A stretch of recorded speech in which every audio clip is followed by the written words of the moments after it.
Kamala's VP pick, Tim Stolen Valor Walz, was asked about the 6 hostages, including an American citizen who were murdered by Hamas in Rafah.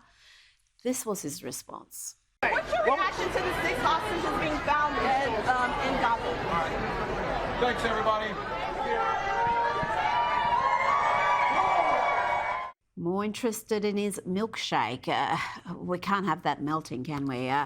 Megyn Kelly is about to release a bombshell interview with 4 veterans who served with Governor Tim Walz, a man they call a habitual liar, a coward, and one who abandoned his troops. Why did you come forward? It is morally indefensible. He didn't care. It was all about him.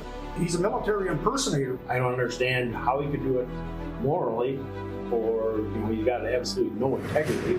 The rumor went across the state that he had quit, and it was like, who the hell does that? I mean, it was just unbelievable that a CSM abandoned his troops, 500 soldiers basically, but beyond that, there's 1,000 parents out there that expect that person to lead those people into combat. He's a habitual liar. He lies about everything. He lies about stuff that doesn't make sense. You're taking a piece of their thunder and you're trying to capture it and put it in a bottle for yourself and use that for your own benefit. He basically said, I've got better things to do. Go pick somebody else to go on a mission. Well, if you sold out your guard unit and abandoned them, I mean, what are you going to do at the national level? Fear is a reaction. Bravery is a decision. And Walz has made the wrong decision. He's not brave. I call him a coward because he is. Wow. Joining me now is Alex Stein, host of Primetime with Alex Stein on Blaze Media. Alex, that's about as damning as it gets. Stolen valor and a habitual liar. And we do know he's lied about a number of things, some of them bizarre. We've had lies about his family's IVF journey to even the spices he uses for his taco recipe. Remember, he doesn't use any spice, he only uses pepper, and then we found out he'd won all these awards for his spicy tacos. It kind of lends weight to what those men were saying, that he lies even when there's no reason to lie. Yeah, Tim Walz is so full of it, his eyes are brown. And, I know that's a cliche, but that's the truth when it comes to Tim Walz. And, not only is his stolen valor so bad, though, this week, Kamala Harris got caught lying about her career working at McDonald's. So she has McDonald's stolen valor. I mean, both of these, the vice president and the president that are running right now, both have a PhD in BS, Rita.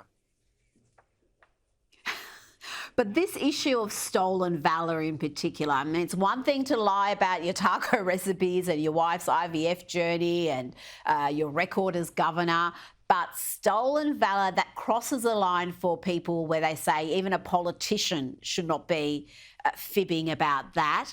How much of an impact is that going to have? Because that is something that I think is just seen as really low and beneath contempt almost. Yeah, it's disgusting. It's actually a federal crime. But what was really sad in that interview is the one time that he got pressed, he tried to say that he had never said that he carried weapons of war in Afghanistan. And then later it came out on Twitter. There's a clip of him saying that he carried weapons of war in Afghanistan. So the guy's a liar. And it's sad that so many of our soldiers have had to die. And yet he is stealing their valor, people that laid their life on the line. And, I think the definition of valor is having courage in a tough situation, especially in battle. And he's never faced any battle. As a matter of fact, when he got pressed about that question about the 6 hostages that died, he knew that he couldn't answer it because he has a very mainly pro-Palestinian following in Minnesota. So he's a coward. He doesn't speak from his heart, and he has zero integrity. And that's possibly why he was picked, because he is governor of Minnesota, and we know the considerations there and the clear choice, really. Even the most sensible Democrats are open about this, was the governor of Pennsylvania, but he's Jewish, he served in the IDF, so in the modern Democrats, that's a problem.